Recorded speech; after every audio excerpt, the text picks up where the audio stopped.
오늘은 세 번째 시간으로요, 제사 종류와 방법 두 번째 시간을 가지게 됩니다. 5가지 제사가 있습니다. 5가지 제사가 뭘까요? 우리 집 화장실에 불났어요. 네, 우리 집 화장실에 불났어요. 뭐죠?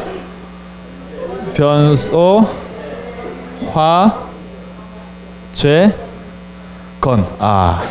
우리 집 화장실 불났습니다. 변소, 화재, 건.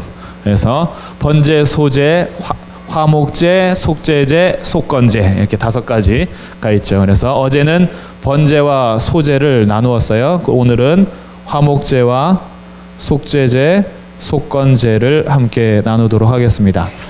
왜 이렇게 5가지씩이나 하나님께서 제사를 주셨을까? 그냥 간단하게 한 가지만 주셔서 우리의 죄와 관련된 일이라면 하나로 그냥 끝내게 하시면 되는데, 굳이 하나를 주신 것이 아니라 5가지를 주신 이유는 분명히 5가지가 필요하기 때문이겠죠.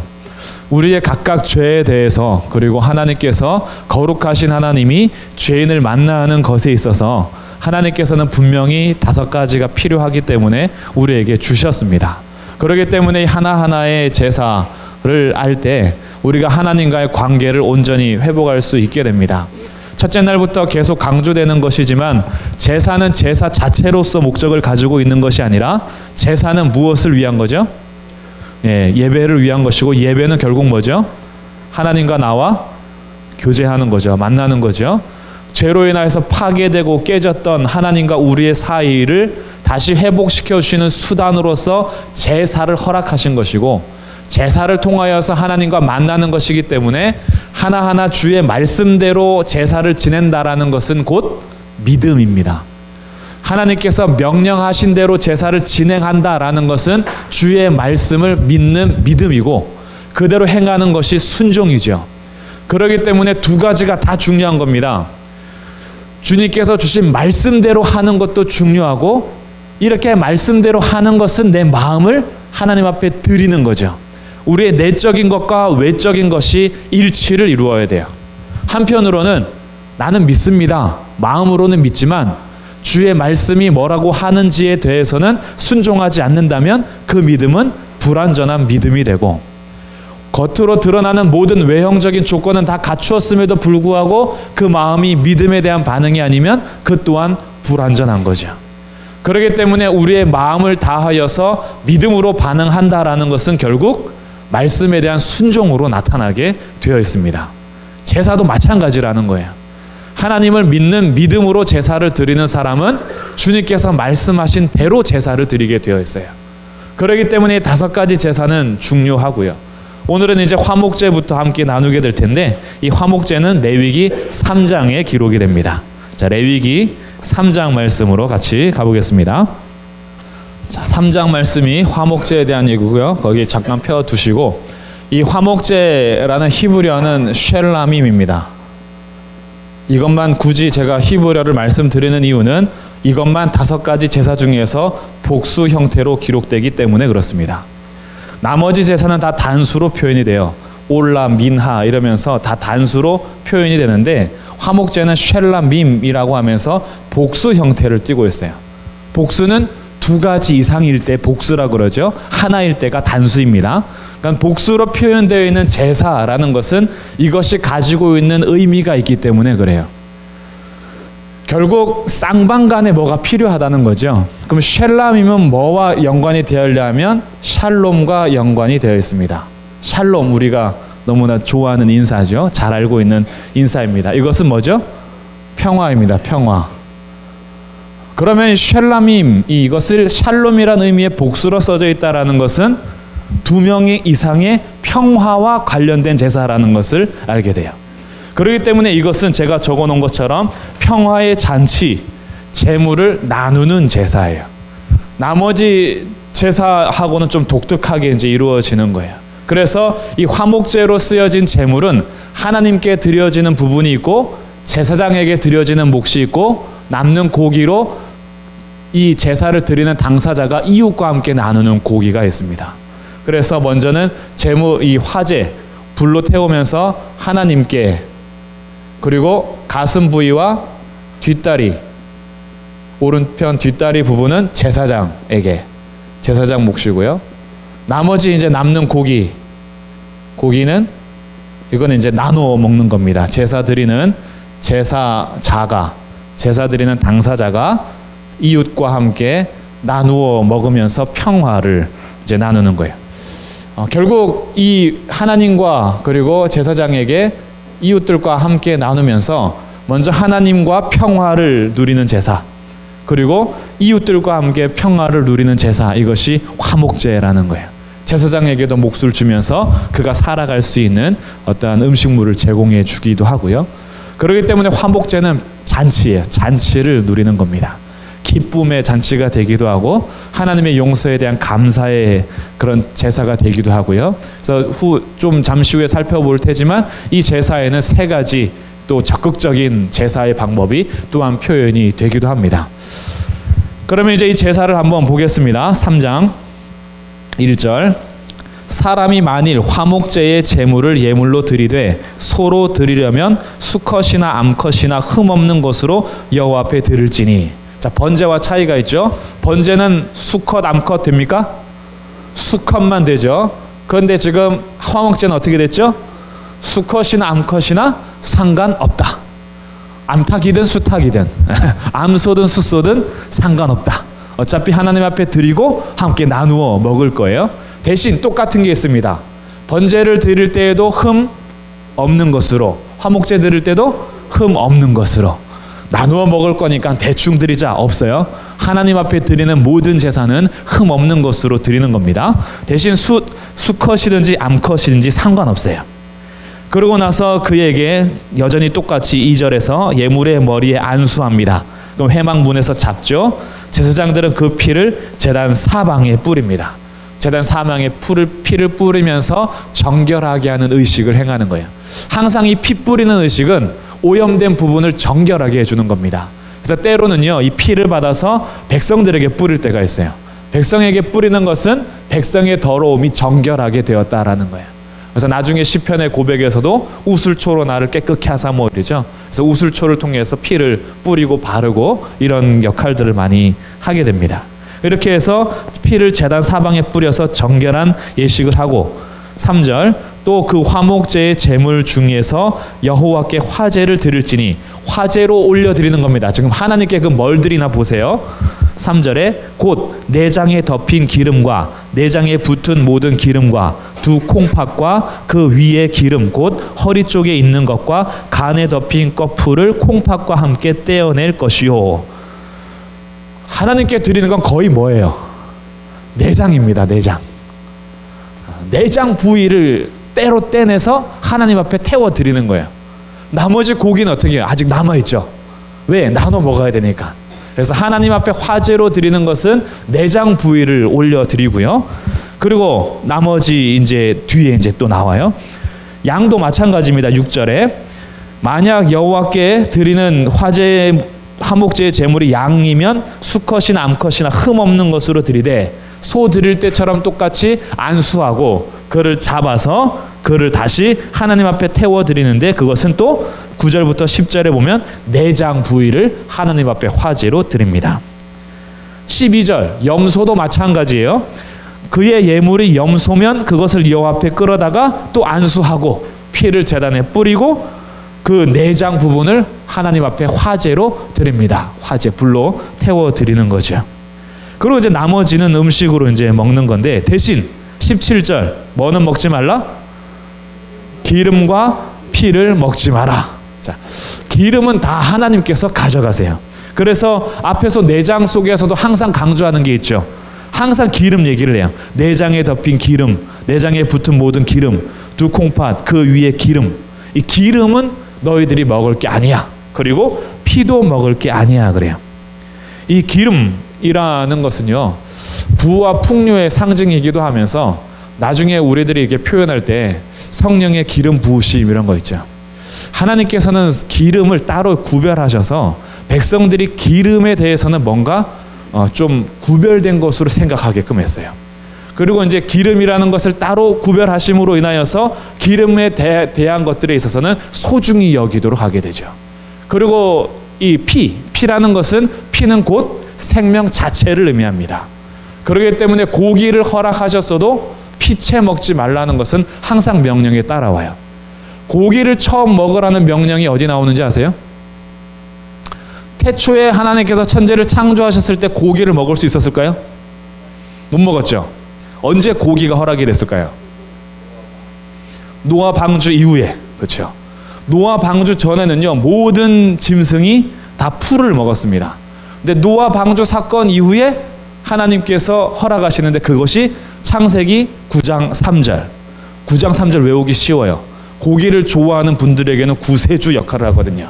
그래서 구세주 9장 3절. 창세기 9장 3절에 이제 동물도 너희들에게 먹을 것으로 주겠다라고 허락하시면서 금한 게 있어요. 피채 먹지 말라 그래요. 피는 곧 생명을 의미하기 때문에 음식물로는 허락되었지 생명을 함부로 경시하지 못하도록 막으신 거예요. 우리의 욕심에 대해서. 그래서 약육강식의 세대인 그 동물들끼리도요, 배가 부르면 절대 약한 짐승 잡지 않습니다. 사자나 호랑이가 배부르면 옆에 사슴 지나가도 잡아먹지 않아요. 자기가 배고플 때만 잡아먹어요. 배가 고프지 않음에도 불구하고 잡아먹는 건 사람밖에 없어요. 사람은요, 배가 불러도 저장 창고에 계속 쌓아두고 저금하고 그러면서 만족함을 얻죠. 배 터져 죽겠다 그러는데도 나중에 냉면을 또 먹어요. 고기를 시커 먹고. 그리고 집에 가서 정말 배불러서 못 먹었는데 과일 주면 또 먹어요. 그래서 우리는 계속 먹어요. 신기하죠. 위가 진짜 대단합니다. 이 위라는 게 엄청 대단해요. 우리 소화력도 대단하고. 근데 하나님께서 이 피채 먹지 말라는 것을 통해서 고기는 허락되었으나 생명을 경시하지 못하도록 한 거예요. 그렇기 때문에 화목제를 드리는 고기에서도 피는 먹지 말라. 이것은 구별한 겁니다. 그럼 이렇게 구별하면서 나머지 이제 뒤에 가서 제사장에게 드리는 몫을 한번 볼게요. 7장으로 가면 이 화목제에 대해서 조금 더 자세하게 나옵니다. 자, 7장 30절부터 보겠습니다.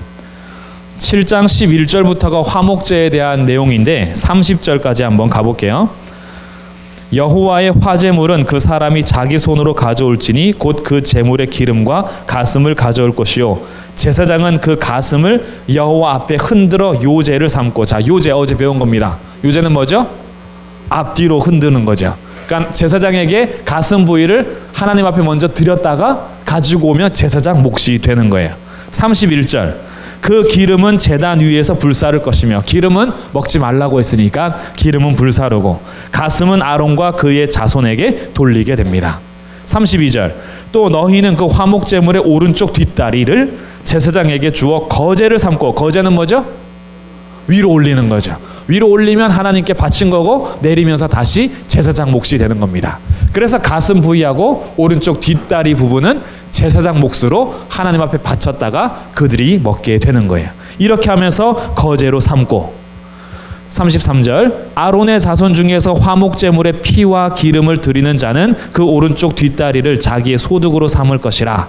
내가 이스라엘 자손의 화목제물 중에서 그 흔든 가슴 요제로 든 가슴과 든 뒷다리 거제로 든 뒷다리를 가져다가 제사장 아론과 그의 자손에게 주었으니 이것이 이스라엘 자손에게 받을 영원한 소득이라. 자, 제사장에게 소득을 나누어 줬죠. 그래서 화목제가 이렇게 나누어지는 겁니다. 그리고 나머지는 이제 너희가 나누어 먹을 것을 명하게 돼요. 이런 화목제 중에서 화목제가 세 가지 종류로 나눠지는데 이것이 7장 11절부터 이제 등장하는 거예요. 쉘라밈으로 서로 나누는 평화의 잔치를 할 때 11절부터 화목제물의 규례는 이러하니라 라고 하면서 세 가지가 등장합니다. 감사함으로 드리려면 이렇게 해라 라고 쭉 기록하다가 15절부터 보겠습니다. 자, 15절 감사함으로 드리는 화목제물, 여기는 감사제를 말해요. 내가 감사해서 하나님 앞에서 화목제물을 드리는 거예요. 그 고기는 그날에 먹을 거예요. 조금이라도 이튿날 아침까지 두면 안 됩니다. 자, 이거 중요한 의미가 있어요. 감사제로 드리는 화목제물을 언제 먹으라고요? 그날 다 먹으라고요. 생각해 보십시오. 소 한 마리를 잡았습니다. 소가 몇 인분 나올 것 같아요? 소 한 마리를 하루 만에 다 해치우려면 우리 가족끼리는 안 돼요. 옆집 몇 가정으로도 안 됩니다. 다 불러 모아야 돼. 아니면 이거 어떻게 해요? 안 되거든요. 다 나눠 먹어야 돼요. 그러니까 화목제물 그날에 먹으라고 한 하나님의 이유가 있어요. 이것을 사람의 욕심에 따라서 기한을 두지 않으면요, 조금 그냥 내 아는 사람들만 나눠요. 그 나머지는 보관했다가 내일 또 먹어요. 근데 하나님께서는 화목제물로 드리되 특히 감사해서 드리는 제물은 그날에 다 먹으라 했어요. 감사제의 잔치는 내가 아는 사람만 부르는 게 아니라 내 아는 사람의 아는 사람까지 다 불러야 돼요. 그래야지 소 한 마리 먹습니다. 그렇게 하면서 다 나누어 먹도록 하는 잔치가 있죠. 두 번째는 16절. 그의 예물의 제물이 서원이나 자원하는 것이면, 여기서 두 번째가 서원제, 세 번째가 자원제. 이렇게 자원제는 낙헌제라고도 불립니다. 이 제물은 그 남은 것은 이튿날까지도 먹게 했어요. 서원으로 갚는 것이나 자원해서 드리는 것은 그 다음 날까지도 먹게끔 하면서 허용이 됐으나 셋째 날까지 남았으면 그것을 불사르라 라고 합니다. 셋째 날까지는 절대 허용이 되질 않아요. 그러니까 감사제는 그날 다 먹어야 되고 서원제나 자원제는 이틀까지 다 먹어야 되는 겁니다. 그렇게 하면서 하나님께서는 이것을 잔치하도록 하신 거예요. 그러면 이것은 결국은 무엇을 의미하냐 하면, 화목제물은 단순히 하나님께서 명하셔서 드려라 라고 하는 것 외에 내가 하나님 앞에 감사해서 드리는 감사의 화목제, 하나님 앞에 서원을 했어요. 그래서 서원을 아직 다 갚기 전 시작할 때나 아니면 서원을 이루었을 때 드리는 서원제, 세 번째는 자원제, 내가 뭔가 자원해서 하나님 앞에 드리는 자원제로 나누어집니다. 이것은 하나님께서 이것저것 해라고 명시한 제사와는 다르게 제사 드리는 자가 적극적으로 하나님 앞에 표현하는 제사라는 거예요. 잔치하는 이 제사에서 나눠지는 겁니다. 그래서 감사제는 특별히 구약에서는요, 어떠한 일로부터 구원받았을 때 드리는 감사예요. 원수로부터 생명을 구원받았다던가 질병으로부터 구원을 받았다던가 이런 어떠한 일에 있어서 구원을 받았을 때 하나님 앞에 너무 감사한 거예요. 그래서 그 감사를 표현하면서 제사장에게로 가서 소 한 마리를 잡던가 양을 잡던가 염소를 잡아서 하나님 앞에 먼저 화제로 드리고, 그리고 제사장에게 몫으로 드리고 나머지 이것을 감사로 표현하면서 간증하는 시간을 가졌겠죠.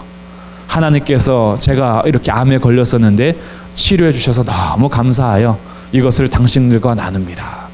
제가 요즘에 감기에 걸려서 죽다 살아났는데 치료해 주셔서 하나님 감사해서 여러분과 나눕니다. 진짜 저도 어제 죽다 살아났어요. 어제 그저께부터 목이 아프기 시작하더니 새벽기도 끝나고 집에 갔는데 너무 힘든 거예요. 그래서 잠자고 나면 좀 괜찮겠지 하고 자고 일어나는데 더 안 괜찮아지는 거죠. 결국 점심 이후에 병원에 갔는데 편도가 염증이 생겼는데 이거 안 가라앉으면 오늘 찢어야 된다고 어제 경고를 받고 왔어요.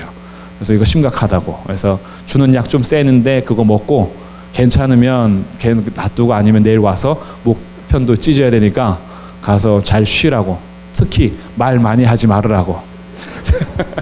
근데 어떻게 말을 안 해? 오늘 저녁에 또 사경회가 준비되어 있는데 누워가지고 하루 종일 누워서 이제 링게도 맞았죠. 안 돼. 이대로 가면 안 돼. 그래서 링거 맞고도 내가 일어나야 된다 해서 링게에 또 2방 맞으면서 침대에 누워서 탁 땀나기 시작하는데 좀 간호사들에게 죄송하더라고요. 침대 시트가 다 젖어버렸어. 괜히 오줌 싼 것 같고 막 엉덩이 부위도 막 다 젖고 이러니까요. 그러면서 이제 누워가지고 계속 사경회 해야 되는데 오늘 저녁 해야 되는데 이거 너무 몸이 힘들다 하는데 어제 거기서 해서 집에 오고 밥 먹고 서니까 또 괜찮아요. 그런데 얼마나 감사해요. 그럼 어떻게 해요? 감사제를 드리는 거예요. 야, 하나님, 내가 여기 선 것도 그 전날 분명히 어떤 얘기는 첫째 날에 우리 마음의 태도를 드릴 때 하나님 앞에 겸손하지 않고는 나갈 수 없다. 우리가 우리의 힘이나 능력으로 설 수 있는 자리가 아니기 때문에 하나님 앞에 마음이 절대 높아질 수 없다. 하나님 그날 밤부터 저에게 아주 몸소 실천하게 하시는데 어제는 이게 저 안에서 이 자리에 서는 것도 주님의 은혜가 아니면 설 수 없지. 오늘 여기 나와 앉아있는 것도요, 주님의 은혜가 아니면 여기 계실 수가 없어요. 그렇기 때문에 은혜라는 거예요. 주님 앞에 예배할 수 있고 기도할 수 있는 거요, 은혜라는 거죠. 그러니까 이런 것에 감사하면 어떻게 해요? 감사제를 나누어야 되는 거죠. 어떻게 소 한 마리 잡을까요? 이렇게 하면서 어떤 구원, 질병의 구원이나 악한 자로부터 구원 받았을 때 내가 적극적으로 하나님 앞에 감사를 표현하며 이웃들과 나누는 거예요. 서원제는 뭘까요? 하나님께서 하실 일들에 대해서 기대할 때, 서원을 할 땐 특히 일이 뭔가 잘 안 풀릴 때 많이 하죠. 임신을 못한다거나 한나가 주님 앞에 기도하죠. 그리고 아니면 뭔가 막힌 담이 있는데 저거 뚫어야 되는데 안 뚫릴 때, 내 앞에 뭔가 일이 있는데 잘 해결이 안 될 때, 그럴 때 서원을 많이 합니다. 하나님 이거 해주시면 제가 뭐 하겠습니다 라고 하나님 앞에 약속하게 되죠. 그러면서 서원하면서 일이 잘 안 풀릴 때에도 하나님 앞에 제사를 드리는 서원제를 통하여 서원하면서 먼저 믿고 해주실 것을 믿습니다 라고 드릴 때도 있고, 아니면 서원을 다 한 다음에 갚는 제사로서 드릴 수도 있어요. 때로는요, 하나님 앞에 충성하기 위해서 서원할 때가 있습니다. 어떻게 보면 작정헌금도 이 부위와 마찬가지, 이런 서원과 비슷합니다. 아직 내 현실은 이것에 감당할 수는 없으나 하나님 제가 이렇게 충성하겠습니다, 이렇게 일하겠습니다, 이렇게 작정하겠습니다 라는 부분도 이런 서원제에 해당하는 거죠. 그러면서 그렇게 작정했을 때 이런 모든 일을 다 이루어 주신 하나님 앞에 감사함으로 드리는 게 서원제예요. 이 자원제 같은 경우는요, 내가 예기치 못한 일이 발생했어요. 근데 예기치 못한 일이 발생했는데 하나님의 은혜와 선하심과 인자하심이 전혀 예상하지 못한 상태에서 나를 덮어주셨을 때, 그 은혜에 감사하여서 자원적으로 자발적으로 주님 앞에 나오는 게 자원제입니다. 그래서 특별히 이 자원제는 추수 때 많이 드렸어요. 추수할 곡식들을 보면서 농사를 아무리 열심히 해도 1년 동안 하나님께서 날씨를 주관하시고 병충해로부터 보호하지 않으시면 이 추수하는 것이 너무 힘들죠. 그래서 하나님께서 1년 동안 병충해로부터 막아주시고 좋은 날씨 주시고 해서 추수를 할 때 그것이 너무 기뻐서 하나님의 선하심과 인자하심에 감사하여 자발적으로 자원제를 드리는 것이 바로 이 자원제입니다. 그러니까 이 세 가지는요, 나와 하나님과의 관계를 나와 하나님으로만 끝내지 않고 제사장에게 나아가서 같이 제사를 드림으로 이웃들과 함께 나누는 자리까지 갔다라는 거예요. 그래서 이 화목제가 주는 의미는 막힌 담을 허는 것입니다. 막힌 담을 헌다라는 거예요. 첫 번째 막힌 담은 하나님과 나와의 막힌 담이겠죠. 죄로 인하여서 평화를 누릴 수 없는 하나님과 나와의 관계를 화목제를 통해서 그 담을 헐어버리고 하나님과 나와 평화를 누리는 거예요. 그리고 이 하나님과 나와의 평화는 우리 하나님과 나 사이로만 끝나지 않고 이웃과의 담을 허는 자리로 가는 겁니다. 그래서 진짜 신앙은 어떻게 돼요? 하나님과 내가 회복이 되면 이웃과 사람과의 관계가 회복이 되는 자리까지 가는 게 진짜 신앙 생활이에요. 여기서부터 열매가 나타나기 시작하는 거예요. 우리들은 흔히 하나님과 나와의 관계는 굉장히 깊은 성도들이 많아요. 근데 이웃과 이 담을 헐기에는 또 담이 아직도 많이 쌓여있는 부분이 많습니다. 이것은 우리가 화목제에 대해서 아직 드리지 않는 거예요. 하나님과 나와의 주신 기쁨을 이웃들과 나누는 데는 아직 우리가 잘 못했던 거죠. 내가 아는 사람들끼리만 식사하는 게 아니라 누구든지 다 초청할 수밖에 없는 열린 마음. 그래서 열린 마음을 가질 때는요, 내가 마음에 안 드는 사람도 이 소를 하루 만에 먹기 위해서는 다 불러야 되거든요. 거기서부터 오는 용납함, 포용함, 이런 넓은 마음을 배워가게 됩니다. 이게 사람과 사람 사이에 막힌 담을 허는 거예요. 그러니 쌍방간에 담을 헐면서 화평을 이루니 이것만 복수 형태로 쓰여져 있는 겁니다. 이것이 화목제라는 거예요. 하나님의 구원과 평화를 서로 누리고 감사하면서 적극적으로 하나님 앞에 제사를 드리는 거죠. 그러면 이제 그 다음 네 번째 제사인 속죄제에 대해서 한번 살펴보겠습니다. 자, 속죄제는 레위기 4장부터 등장합니다. 레위기 4장. 흔히 제사에 대해서 조금 아시는 분들이요, 이 속죄제와 번제에 대해서 이제 조금 궁금증을 가질 수가 있어요. 이런 궁금증이 없을 수도 있고요. 이 모든 게 다 어떻게 해요? 죄와 연관이 된 거죠. 번제도 우리 죄와 연관이 있죠. 소제도, 화목제도, 속건제도 다 죄와 연관이 있어요. 모든 제사는 그럼 다 죄와 연관이 있는데 특별히 또 속죄제가 있는 이유는 뭔가 이거죠. 다 속죄와 연관이 되어 있는데, 죄를 속하는 것과 연관이 되어 있는데 굳이 네 번째 속죄제가 또 있는 이유는 뭘까? 라는 질문을 던져야지 제사를 좀 더 깊이 이해할 수 있는 거예요. 자, 번제, 특별히 번제 같은 경우, 번제는 어떻게 했죠? 우리 죄에 대해서 내가 죽어야 하는데 누가 죽어요? 네, 내가 안수한 짐승이 죽죠. 그러면서 죄에 대한 하나님의 뭐라고 했을까요? 하나님의 심판, 하나님의 완전한 심판을 보여주는 게 첫 번째 의미다라고 어제 배웠습니다.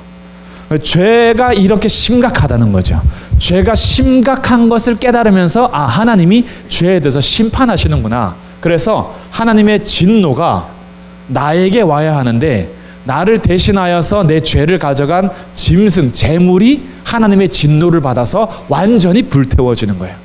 이 번제는 완전히 태워 올리는 거잖아요. 하나도 남김없이 다 태웁니다. 그만큼 하나님의 진노가 있는 것이 번제라는 거죠. 그러면 조금 더 세세하게 본다면 번제는 결국 죄 자체가 없어지는 게 아니라 죄로 인한 심판과 진노를 가려주는 거예요. 이해되세요? 우리가 있습니다. 사람이 있어요. 죄인이에요. 이 죄인이 하나님의 진노를 위에서부터 받아야 되는데 딱 가림막이 하나 있습니다. 이게 재물이죠. 재물이 나를 대신하여 죽었기 때문에 하나님의 진노가 일시적으로 막힌 거예요. 그래서 이 번제는 진노를 가려주는 역할을 하는 겁니다. 아직 이 당사자의 죄 자체는 사라지지 않았어요. 죄로부터 정결하게 되지는 않은 겁니다. 이 죄로부터의 정결의식이 속죄제예요. 이렇게 차이를 이제 갖는 겁니다. 번제는 죄로 인한 하나님의 진노와 심판을 가려준다면 속죄제는 이 속죄제를 드림으로 죄 자체로부터 정결함을 가져요. 그럼 뭐가 생기느냐? 이 중요한 의미가 있습니다. 이게 레위기 전체에서 어떻게 보면은 속죄제가 굉장히 강조가 돼요. 그래서 대속죄일도 이 속죄제와 연관이 있거든요. 결국은 죄로부터 자유를 얻습니다. 이게 이제 속죄제가 가지고 있는 큰 의미예요. 하나님의 진노로부터 가림만 받는 것이 아니라 죄로 인해 오염되고 부패되고 더러워진 나에게 그 속죄제를 통하여서 죄가 씻겨나가는 정결한 의식을 통하여 더 이상 죄와 나는 상관이 없다라는 자유함을 얻는 것이 속죄제라는 거예요. 그러면 이것은 이제 또 번제하고 다른 게 있습니다. 번제는 재물에 따라서 좀 부유하면은 소 드리면 되고 아니면 양이나 염소 드리면 되고 그거보다 더 못하면 비둘기를 드리면 되죠. 비둘기를 잡아서 드리면 되는데 이 속죄제는 달라요. 속죄제는 내가 드리고 싶은 걸 드리는 게 아닙니다. 이 속죄제는 계층에 따라서 달라져요. 계층에 따라서 속죄제를 드려야 되는 제물이 달라집니다. 그것을 네 가지로 나누었죠. 첫 번째는 제사장. 제사장은 뭘 드려야 되죠? 수송아지를 드립니다. 온 회중이 죄를 지었을 때는 똑같이 수송아지를 드리죠. 족장이 죄를 지었을 때는 숫염소를 드리죠. 평민 중에 한 사람이 죄를 지으면 암염소를 드리죠. 자, 이 계층에 따라서 달라요. 내가 제사장인데 죄를 지었습니다. 그럼 이 죄에 대해서 정결함을 받으려면 무조건 수송아지여야지 내가 번제 드릴 때처럼 양 드리고 싶다고 양 드릴 수 있는 게 아닌 거예요. 계층에 따라서 아예 제물이 정해져 있습니다. 이것을 통해서 하나님께서 우리에게 주시는 메시지가 있어요. 제사장과 온 회중의 가치가 어떻게 돼요? 똑같죠. 죄에 대한 무게가 똑같다라는 거예요. 심각한 겁니다. 온 회중, 이스라엘 백성들이 나올 때 60만 명이에요. 60만 명이 나왔을 때 이 60만 명의 죄와 제사장 한 사람의 죄의 무게가 똑같다라는 거예요. 엄청나죠. 하나님께서 보실 때 제사장과 온 회중의 죄의 무게를 똑같이 보는 이유가 있습니다.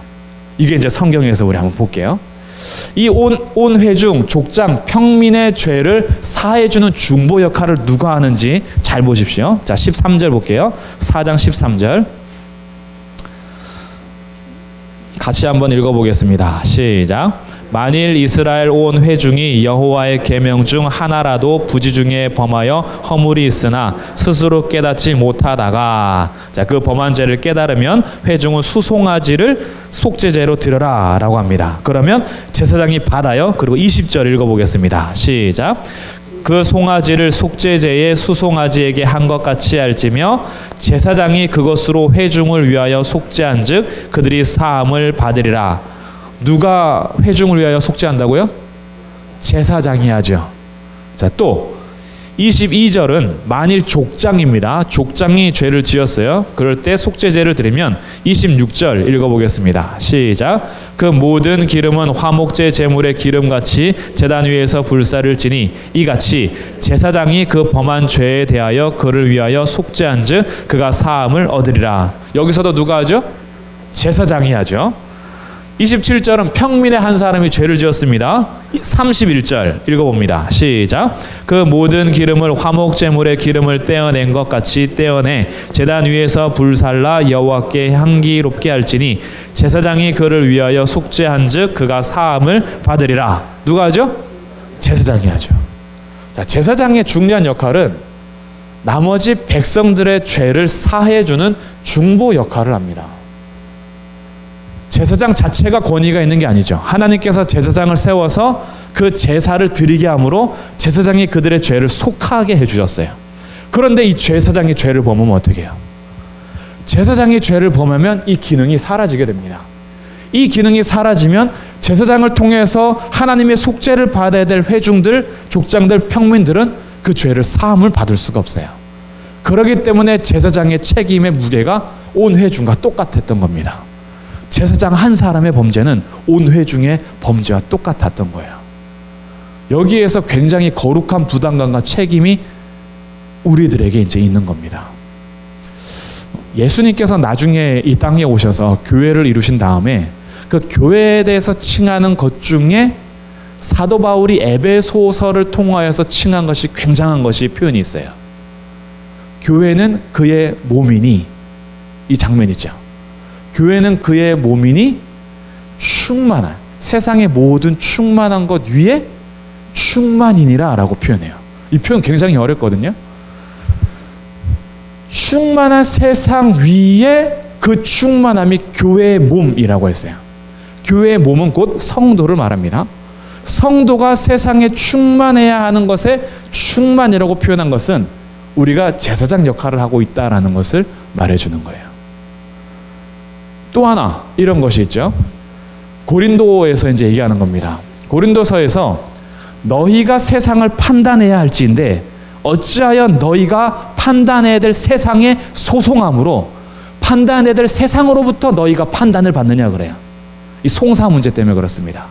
교회의 문제를 세상에 가져가서 법정 판결을 받는 것에 있어서 말이 안 된다고 했던 거예요. 아니, 너희가 세상을 판단해 줘야 될 제사장의 위치에 있으면서 어찌 제사장이 판단하지 못하고 회중에게 가서, 세상에게 가서 너희가 거꾸로 판단을 받느냐, 어찌하여 교회가 이렇게 됐느냐 라고 고린도 교회의 송사 문제를 가지고 또 편지를 쓰게 돼요. 다 무슨 기능이에요? 교회인 예수님의 몸인 교회, 성도는 하나님께서 이 땅 타락한 세상 속에서 구별하여서 이미 우리가 본이 되어 하나님이 누구신지 알려주며 그 빛을 비춰야 되며 세상에서 소금의 역할을 하면서 부패된 세상 속에서 중보 역할을 하면서 교회가 그들을 끌고 나와야 하는 자리에서, 즉 제사장의 위치에서 중보 역할을 해야 되는 자리에서 어찌하여 너희가 밑으로 내려갈 수 있느냐라고 하는 거죠. 그래서 교회, 몸된 교회를 이루는 성도들의 책임은 막중합니다. 우리들은 이 땅에서요 다른 사람하고 똑같이 살아서는 안 돼요. 세상은 다 그렇게 살던데요, 세상이니까 그래요. 우리는 그렇게 살지 말라고 앞에서 빛으로 삼은 사람들이에요. 세상 다 타락했던데요, 그래서 교회는 타락하지 말라는 거예요. 너희가 세상의 소금이라는 거죠. 세상 속에서 썩지 않는 그런 소금의 역할을 너희가 해야 되고, 어두워져가는 세상 속에서 빛을 비춰야 되는 그 역할을 해야 되는데, 세상이 다 그런데 왜 우리만 유별나게, 우리만 고수해야 됩니까? 라고 반문하는 이것 자체가 이미 누룩과 꿀을 먹는 것과 똑같아요. 세상의 유혹과 타락의 부패에 그냥 내 몸을 던져진 거죠. 그 죄는 온 회중의 죄와 무게가 똑같다라는 거예요. 우리 한 사람의 무너짐은요, 세상이 무너지는 것과 똑같습니다. 그래서 하나님께서 심판하실 때 어디서부터 심판하냐 하면 성소에서부터 심판하세요. 성소에서부터 하나님의 심판이 이루어져서 세상으로 갑니다. 그리고 세상에 가장 타락한 것을 보려면 교회를 보면 돼요. 교회가 타락했으면 세상은 볼 곳도 없습니다. 오늘날 그럼 진단이 되는 거예요. 오늘날 교회가 세상과 구별이 되나요? 나부터 안 되잖아요. 내가 교회인데, 내가 성도로서 세상에 나가도 나는 세상과 별 다를 게 없다면 세상은 그만큼 더 부패된 거. 이미 볼 것도 없고, 주께서 친히 자기의 핏값으로 사신 성도들마저 빛과 소금의 역할을 감당하지 못하니 촛불이 희미하게 금방 꺼져버리고 소금은 맛을 잃어서 길에 버려져야 하고, 이런 세상이 교회로부터 진단이 되는 겁니다. 그래서 이 성도들이 먼저 이 제사장의 이 무게를 보면서 경각심을 가져야 되고, 더 나아가서 한 번 더 보면 특별히 사역자들, 교회에서 그 역할을 맡은 사역자들, 이 사역자들은 훨씬 더 깨어 있어야 됩니다. 앞으로 주의 길을 갈 사람들, 그리고 교회에서 주님께서 맡기신 장로의 직분, 주님께서 허락하신 집사 권사의 직분, 목사나 전도사의 직분, 이것이요 함부로 했다가는요 우리가 정말 교회를 망치는 자리에 있을 수가 있어요. 사탄은 다 치지 않습니다. 위에서 앞서가는 사람들 몇 명 꺾어버리면 교회는 금방 무너져요. 그렇기 때문에 앞에 서서 맡겨신 자리에 있는 자들은 정말 제사장의 죄가 온 회중의 죄와 똑같다라는 무게감을 기억하여서 막중한 책임감과 거룩한 부담을 가져야 돼요. 그래서 이 직책을 가진 사람들은 온 성도보다 더 기도해야 되는 거예요. 더 성도보다 더 무릎을 꿇어야 되는 거예요. 다른 성도보다, 일반 성도보다 더 하나님의 말씀 앞에 서야 되고 십자가 앞에 나아가야 되는 거예요. 이것은요 기도했더니 능력이 돼서 부흥됐다 이런 게 아니에요. 말씀을 알았더니 교회가 부흥되더라는 공식이 아니에요. 그렇게 하지 않으면 교회가 무너질 수 있기 때문에 그런 거예요. 그래서 앞에서 사역자의 길을 가는 사람들, 목사, 전도사, 장로님도 사역자입니다. 교회 사역자예요. 안수 집사님들 사역자입니다. 사도행전에 보면요 집사들이 7집사 있잖아요. 보통 사람들이 아니에요. 빌립 같은 사람은 복음을 전하고 세례를 주잖아요. 당시에는 사역자였어요. 그렇게 하면서 이 사역자의 직분을 가진 사람들이 교회에서 역할을 소홀히 하기 시작하면 이것은 우리가 교회를 무너뜨릴 수 있다라는 책임감을 가지셔야 돼요. 이게 하나님께서 우리에게 보여주시는 이 재물입니다. 제사장, 너희가 무너지면 나머지 죄를 어떻게 중보해 줄래? 어떻게 속죄해 줄래? 그래서 수송아지의 개념이 똑같은 거예요. 제사장이 죄를 범했으면 수송아지를 드려라. 온 회중이 죄를 지었으면 수송아지를 드려라. 족장과 평민도 조금 차이가 있죠. 족장도 그 자기의 부족을 대표하는 사람입니다. 지파의 대표인 거죠. 그런 족장이 죄를 지었을 때는 숫염소는 항상 대표성을 가지고 있기 때문에 수컷은 더 이렇게 가치가, 제사를 드릴 때는요 가치가 더 큰 걸로 봅니다. 그리고 평민 중에 한 사람은 암염소를 드리면서 결국 자기가 있는 위치에서 하나님 앞에 속죄, 죄를 정결함을 받을 때 죄의 무게가 얼마나 큰지 자기들이 직접 보도록 하신 거죠. 그렇기 때문에 이 속죄제에 대해서는요 우리가 자기 역할을 잘 보면서 내가 과연 성도로서의 책임을 다하고 있는가라는 그런 마음을 다시 한번 경각심을 가져야 합니다. 세상과 절대 똑같아져서는 안 돼요. 우리는 세상과 구별돼서 공중에서 사는 사람은 아니지만 세상 속에서 세상과 똑같아지는 것이 아니라 세상 속에서 빛으로 소금으로 살아내셔야 돼요. 그게 우리가 해야 할 일입니다. 그래서 우리를 통해서 어둠 속에서 헤매는 세상이 교회로 와야 돼요. 예수님께로 와야 되는 거예요. 부패하고 타락하여서 썩어져가는 세상이 소금을 통하여서 그리스도를 만나야 돼요. 아, 똑같이 부패됐던 영혼인데 예수를 만나니 소금이 되는구나. 그들도 같이 와야죠.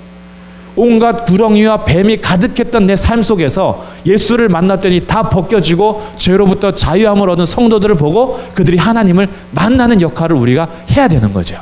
이게 제사장으로서 세상을 사는 겁니다.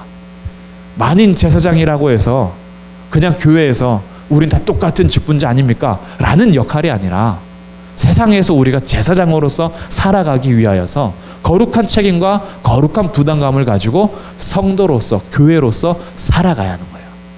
우리의 죄의 무게는 온 회중과 똑같다라는 거예요. 부담이 되는 거죠. 거룩한 부담입니다. 그래서 이렇게 속죄제를 통하여서 먼저 계층이 나눠져 있다는 것을 보게 되고요. 뒷장을 넘겨보시면 속죄제가 필요한 경우에 대해서 4가지로 나누어주는 것이 5장 1절부터 등장합니다. 자, 5장 1절부터 4가지를 제가 정리했어요. 첫 번째는 저주하는 소리를 듣고도 증인이 되어서 그것을 알리지 않았어요. 증인의 역할을 하지 않았을 경우. 두 번째는 2절에서 누구든지 부정한 것들, 들짐승의 사체나 부정한 가축의 사체나 부정한 곤충의 사체를 만졌을 때, 부정한 짐승, 가축, 곤충의 사체를 부지 중에 만졌더라도 그 몸은 더러워졌다라는 거죠. 세 번째는 3절에 어떤 부정한 사람의 몸에 내가 닿아버렸어요. 그럼 나도 부정해져요. 네 번째는 4절, 누구든지 입술로 맹세하는데 악한 일인지 선한 일인지 하리라고 함부로 말했어요. 맹세에 대해서. 근데 나중에 깨닫게 되었을 때에 그것이 입술로 맹세한 것이 헛된 것이나 허물이 되었을 때 그것 또한 속죄제를 드릴 필요가 있다라는 거죠.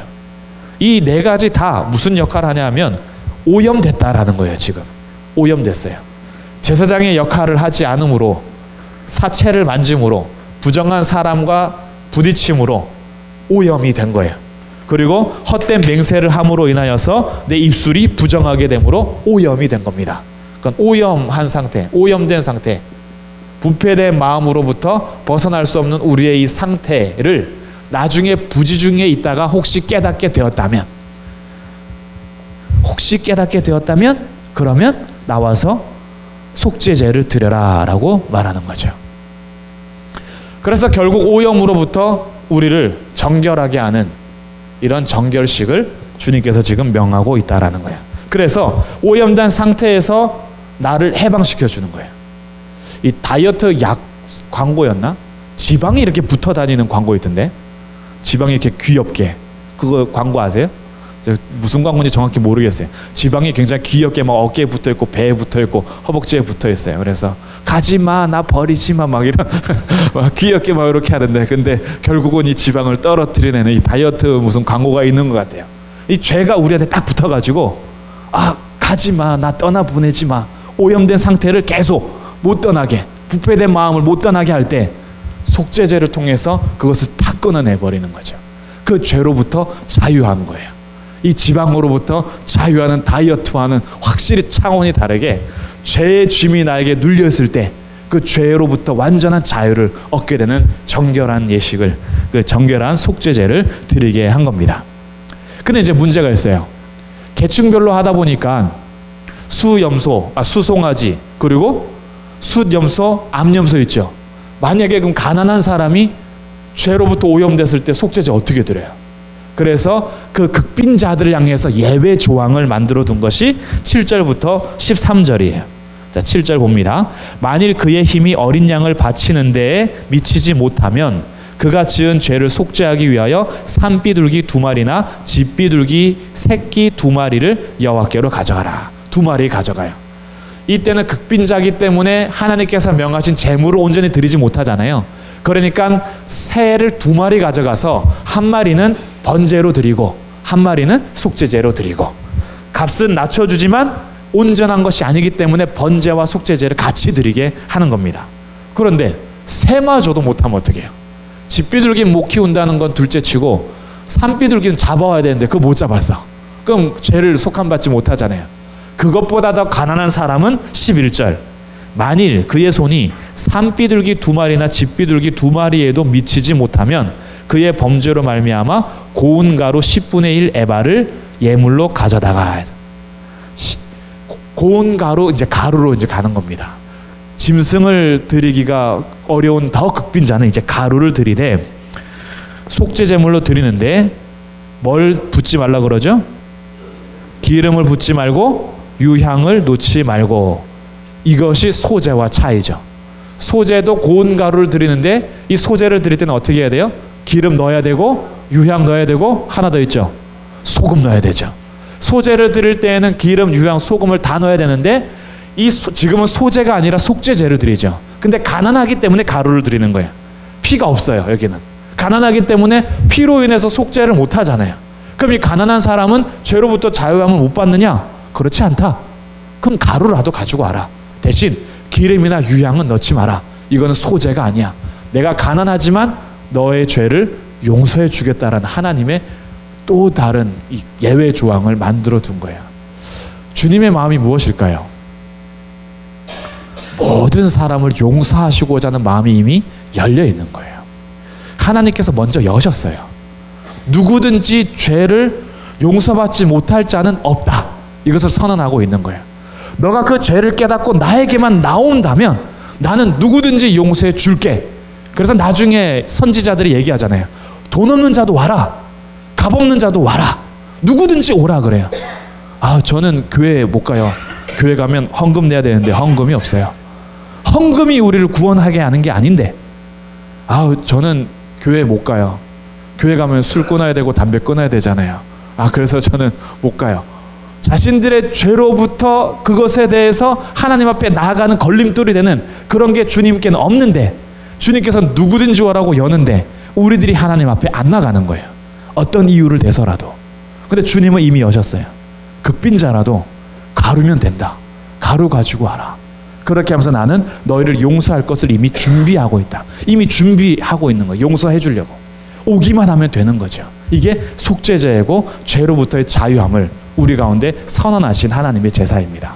그래서 5가지 제사가 다 필요한 거예요. 번제는 하나님의 심판과 진노로부터 가려주는 것이라면, 속죄제는 죄로부터 완전히 오염과 부패를 정결하게 함으로 우리를 완전한 자유로 데려가게 하는 거죠. 그래서 죄로 오염된 우리를 씻어주는 것이 바로 속죄제입니다. 그러다 보니까 이 속죄제는요, 피를 뿌리는 의식이 잠깐 나와요. 4장 다시 한번 보겠습니다. 4장 5절. 기름 부음을 받은 제사장은 그 수송아지의 피를 가지고 회막에 들어가서 그 제사장이 손가락에 그 피를 찍어 여호와 앞 곧 성소의 휘장 앞에 7번 뿌릴 것이며 있죠. 이 속죄제의 큰 특징 중에 하나는요, 성소를 정결하게 한다라는 거예요. 성소 정결을 합니다. 단순하게 하나님의 심판과 진노로부터 가리는 것이 아니라 완전한 정결의식을 해야 되기 때문에 백성이 죄를 지으면 성소가 오염됐다라고 보는 거예요. 성도 한 사람이 죄를 지으면 교회가 부패하는 것과 똑같습니다. 왜냐하면 우리는 다 연결되어 있는 유기적 공동체이기 때문에. 우리는 로봇처럼 딱 끊어낼 수 있는 그런 교회가 아니에요. 교회는요, 다 연결되어 있어요. 그래서 내가 범죄하면요, 우리 교회가 부패한 거예요. 내가 죄를 지으면요, 우리 교회가 죄를 지은 겁니다. 이것을 확장시키는 게 여호수아부터예요. 신명기까지 말씀 딱 끝내놓고 여호수아부터는요, 한 명의 죄가 이스라엘 전체의 패배로 가게 됩니다. 아간의 범죄가 아이성 패배를 가지고 오잖아요. 한 사람의 죄가 그 한 사람의 문제가 아니기 때문에, 그래서 이 심판이 심각한 거예요. 아간뿐만이 아니라 아간이 속한 가족, 짐승, 제사 모두 태워버리잖아요. 왜? 이 누룩이 이스라엘 전체에게 영향을 끼쳤기 때문에 죄에 대한 심각성을 가지고 하는 겁니다. 연결되어 있기 때문에 그래요. 교회가 마찬가지입니다. 그렇기 때문에 이 우리가 죄를 지면 이 성소가 더러워졌다라고 본 거예요. 이 성도들이 온 회중, 제사장이 죄를 짓고 오는 순간 성소가 더러워지잖아요. 그러니까 수송아지를 잡아서 어떻게 해요? 피를 7번 성소 휘장에다가 뿌려요. 그리고 또 7절. 제사장은 또 그 피를 여호와 앞 곧 회막안 향단 뿔들에다 또 바르죠. 향단 뿔들. 향을 피우는 향단이에요. 거기에다 또 발라서 향의 뿔들도 거룩한 예식을 합니다. 또한 그 소송아지 피 전부 나머지는 회막문 앞 번제단 밑에 쏟아서 정결한 의식을 행하게 되죠.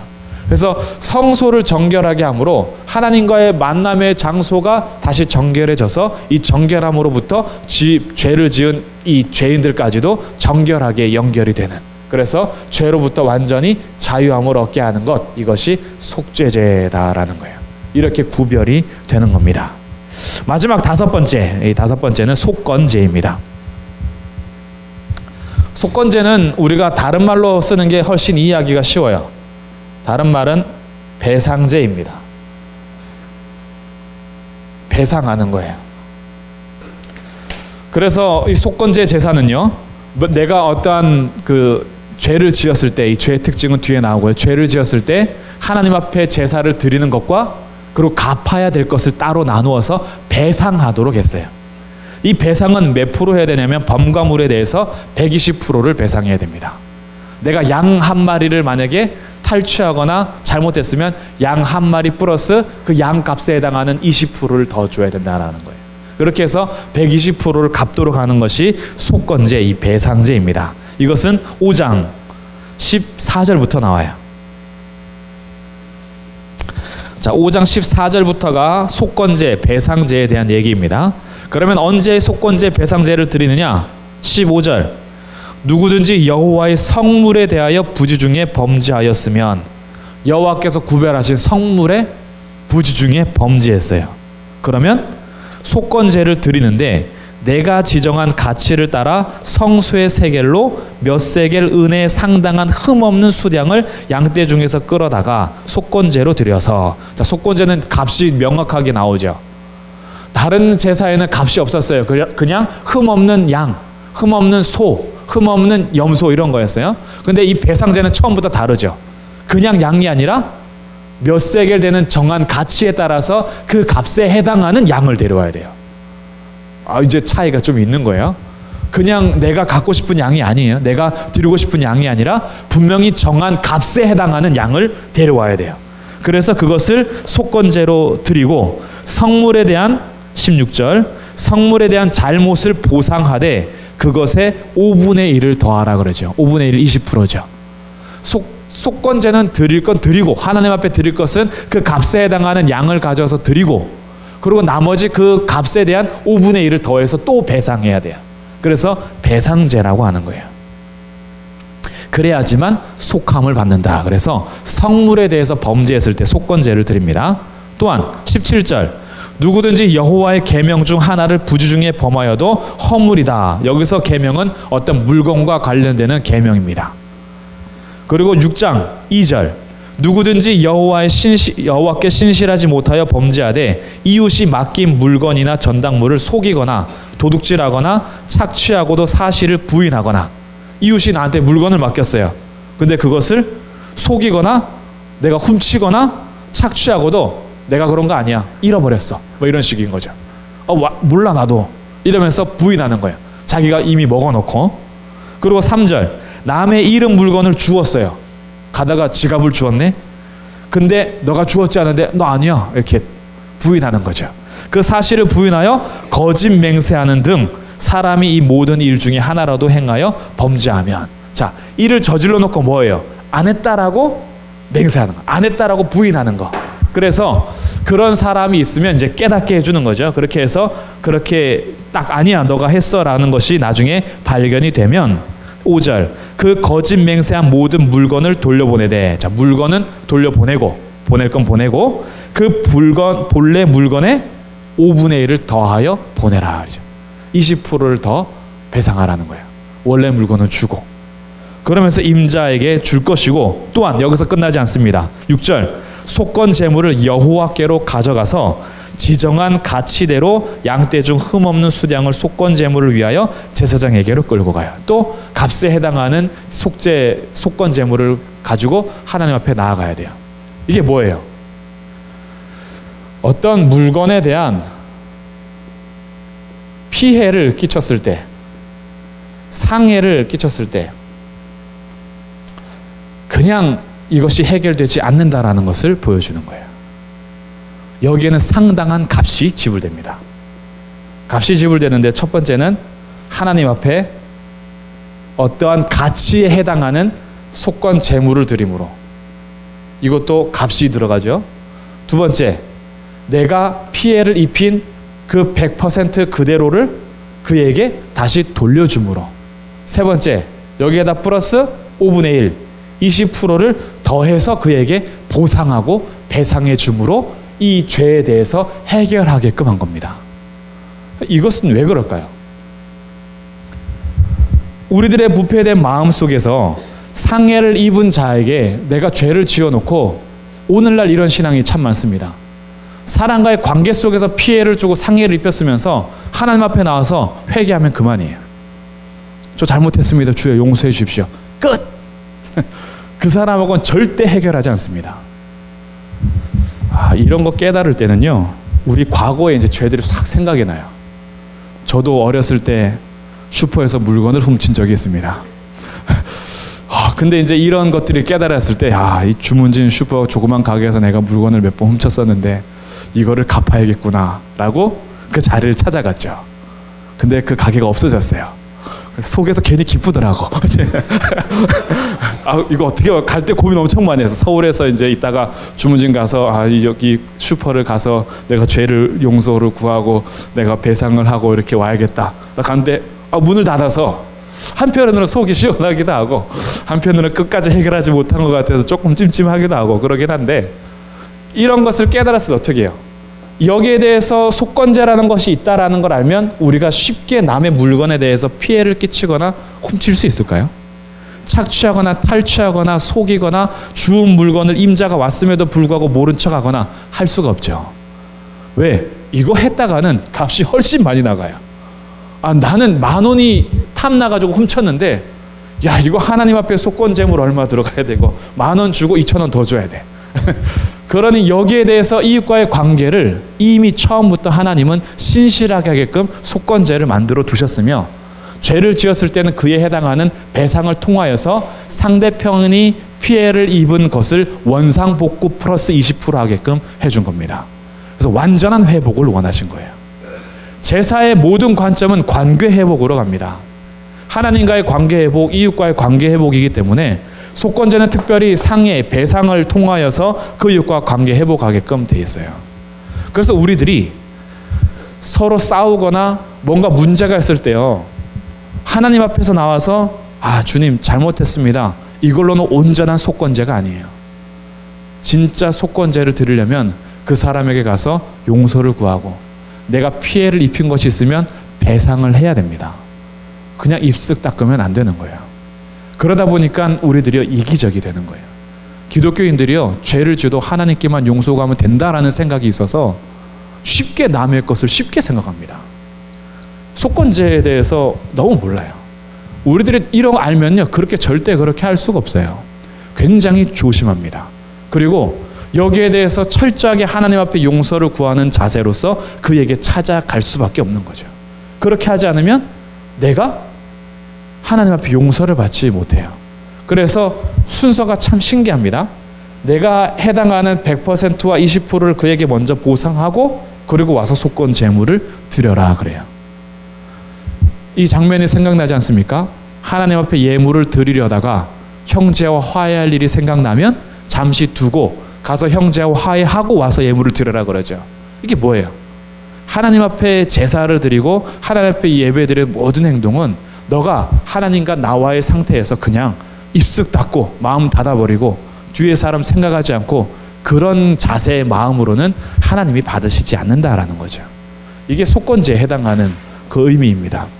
그렇기 때문에 우리들이 하나님 앞에서 신앙생활하고 우리가 주님 앞에 예배 드린다, 그리고 우리가 이미 이런 제사를 통해서 나간다라고 생각할 때는요, 내 이웃이 소중한 겁니다.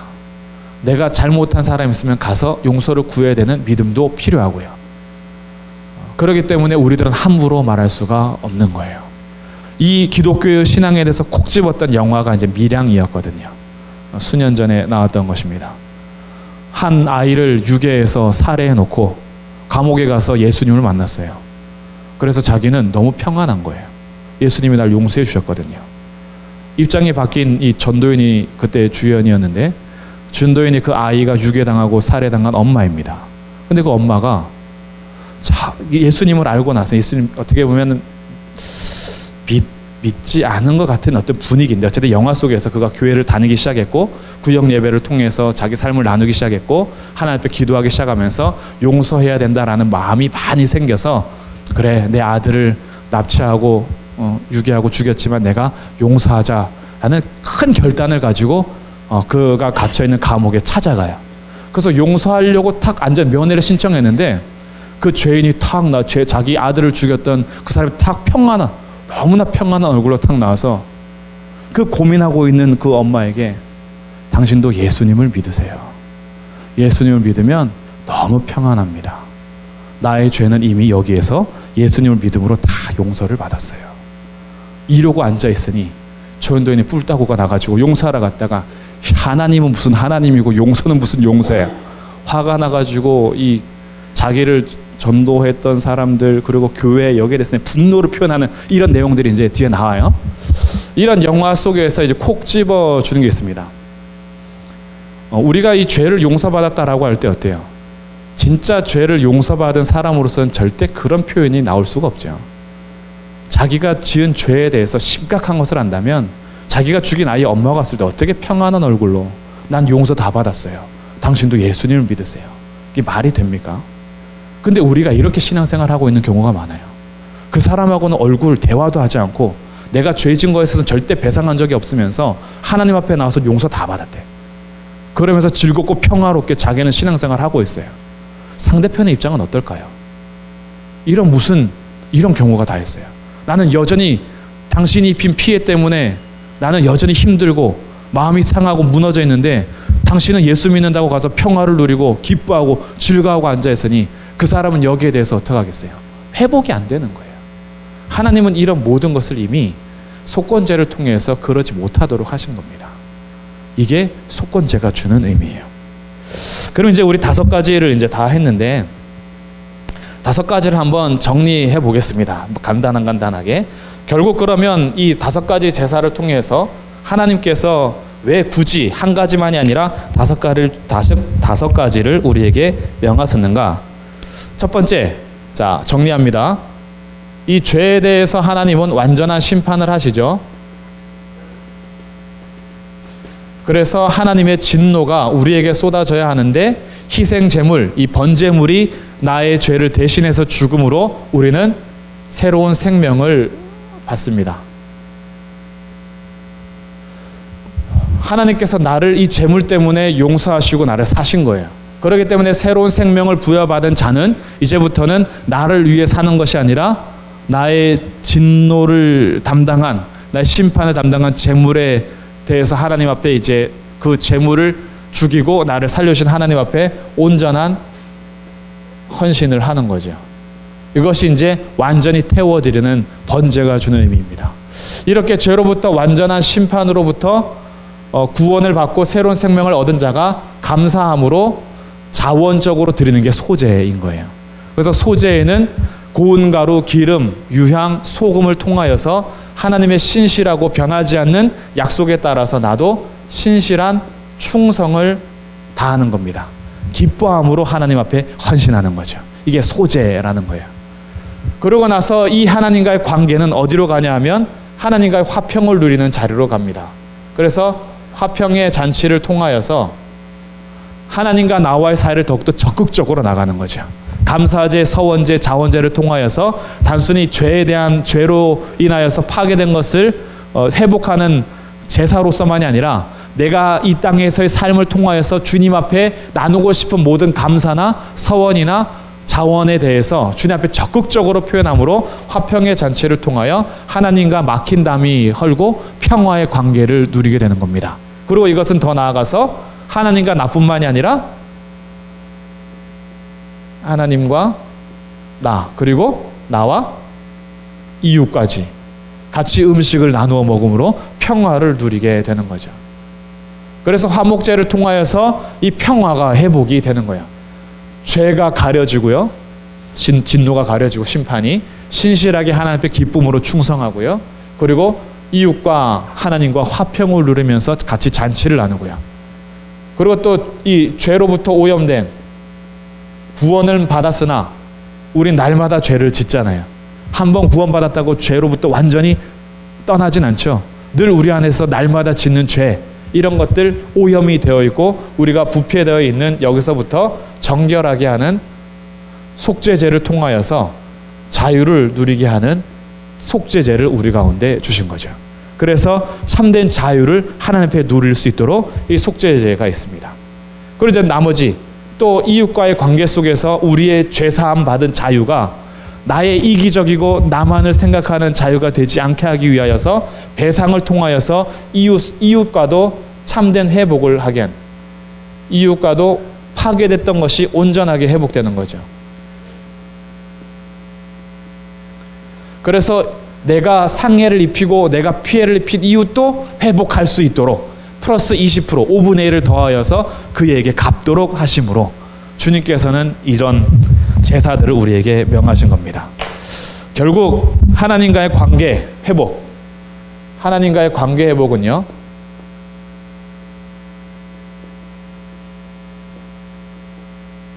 화목제와 속건제를 통해서 드러나는 확실한 것이 있는데 사람과의 회복을 이루어냅니다. 사람과의 관계 회복이에요. 하나님께서는 제사를 통해서 우리를 원하신 거예요. 하나님은 제사를 통해서 나를 만나기를 원하신 거고, 이 죄 때문에 만날 수 없는 것을 끊기 위해서 제사를 주신 거고요. 제사를 통하여서 파괴됐던 하나님과의 관계가 회복이 되고 죄 때문에 파괴됐던 사람과의 관계가 회복이 되게 함으로 우리가 완전히 하나님 앞에 참된 예배를 드릴 수 있도록 처우 창조의 목적대로 하나님의 영광, 하나님 앞에 찬송하고 하나님의 영광을 위해서 살며 하나님 앞에 예배할 수 있는 그런 우리의 위치를 회복시켜 주시기 위하여서 주님께서는 나를 원하셨다라는 거예요. 우리를 원하신 겁니다. 그리고 그 자리에 나올 수 있도록 하신 것이 제사라는 거예요. 그래서 이렇게 5가지 하나님의 방법대로 드리게 함으로 우리가 우리의 그 의미적인 방법이나 우리가 생각하고 고안해낸 제사가 아니라 하나님께서 직접 명령하셔서 레위기에서 자세하게 기록함으로 이렇게 드려야 돼라고 제시함으로 하나님은 우리와 관계를 회복하고 동행하길 원하셨던 것입니다. 그래서 유대인들은 그 성경을 처음 레위기부터 읽는다 그래요. 레위기를 통해서 제사를 먼저 배우고 하나님과 어떻게 관계를 회복하며 동행해야 될지 알게 하고 그러고 나서 창세기 들어가는 거죠. 그만큼 중요했던 것이 이 제사입니다. 그리고 이제 이 제사에 대한 의미가 오늘날 신약에서 예수님께서 어떻게 이런 것들을 우리 가운데 완전하게 성취하셨으며 우리가 그 예수를 믿는 자로서 그러면 우리가 이런 의미를 담아서 어떻게 우리가 예배자로서 사는지 이게 이제 내일 나눌 자리예요. 내일 오지 않으면요 진짜 후회합니다. 왜냐하면 율법으로만 남아버리면 이거 아마 속건제 어떻게 다 들으시겠습니까? 이만큼 정신을 가지고 가야 하는데 끝까지 이것이 우리의 힘과 능력으로 되지 않은 이것을 왜 그럼 우리는 예수님을 믿어야 하며 예수님께서 그러면 번제, 소제, 화목제, 속건제, 속죄제 여기에 대해서 어떻게 우리 가운데 요구하시고 우리가 그리고 가야 될 부분은 어디이며 우리가 이 삶 속에서 그럼 어떻게 하나님과 예배하며 관계를 회복하여 가고 동행하느냐 이 부분이 내일이에요. 내일 오셔야지 진짜 마지막 이 모든 총정리가 이제 될 것입니다. 그래서 제가 3일 동안은요 그래서 이것을 예수님과 연결하지 않았어요. 내일 이제 연결하면서 우리의 현재의 삶 속에서의 예배를 같이 보게 될 것입니다. 내일도 꼭 볼 수 있기를 바라고요. 결국 제사의 목적은 예배며 예배는 하나님과 나와의 관계 회복이다. 이것을 먼저 중심을 잡고 오늘 같이 찬양하시고 같이 기도하고 오늘도 마치겠습니다. 주님 큰 영광 받으소서. 네, 찬양하겠습니다.